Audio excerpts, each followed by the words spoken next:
I've been down low and now I can see it reaches far away. And it will take this world to a new place. Thank you for coming.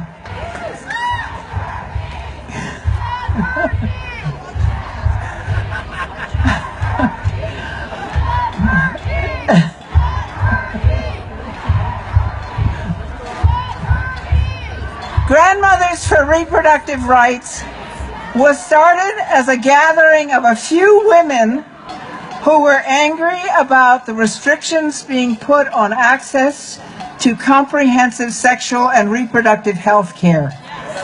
And we decided that we would turn that anger into an energy to make this world a better place as we best could. We did this because we remembered when. We remembered when girls were sent away mysteriously for 10 or 12 months. Nothing was said about why. We remember when women were dying of unsafe abortion. My brother was a doctor in training in the 50s. And he still today talks about an incident that happened in his hospital, the loss of 2 young mothers who, knowing they could not afford another child, went for an illegal and unsafe abortion.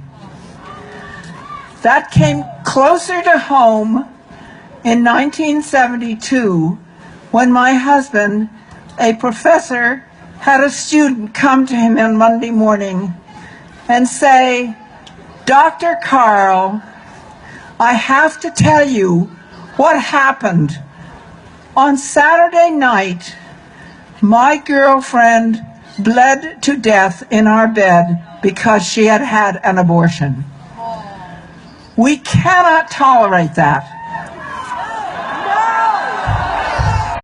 We do not want to see a comeback of the days when there used to be 3 wards in a hospital for women.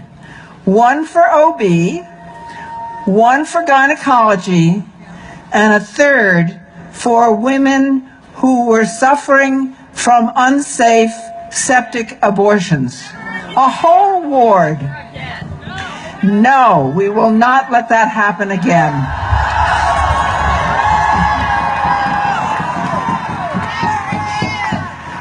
Can you believe that just 50 years ago, contraception was considered to be obscene in some states, and it was illegal for married couples to use it?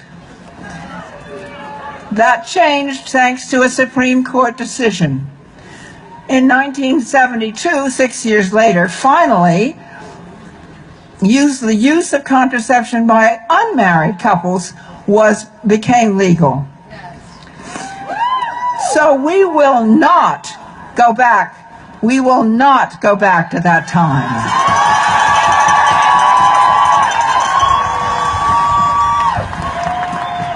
But now we may wonder what to do. And you've heard wonderful invocations from the other speakers about how we are all part of this new process.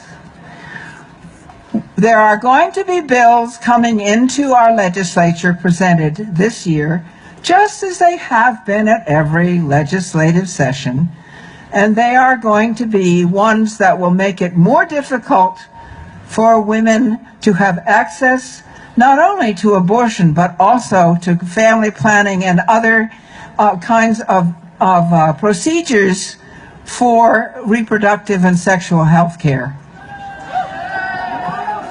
One of those bills already we've learned is what is often called a heartbeat bill, banning abortion after 6 weeks, when you hardly know you're pregnant.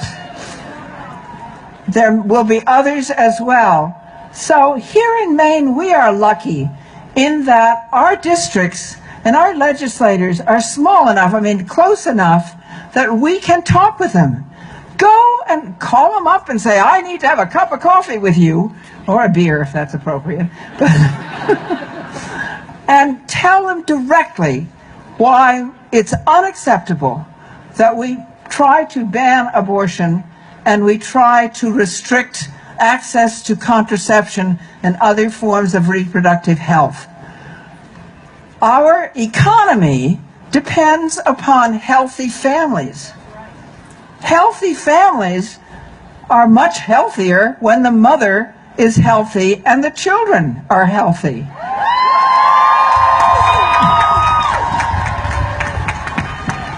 So we all have a role to play in understanding that this is an economic issue and not just a little women's issue.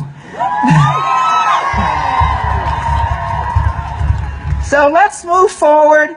Everybody here is a GRR because you are either a granddaughter or a grandson of someone. You wouldn't be here otherwise. So GRR, and thank you.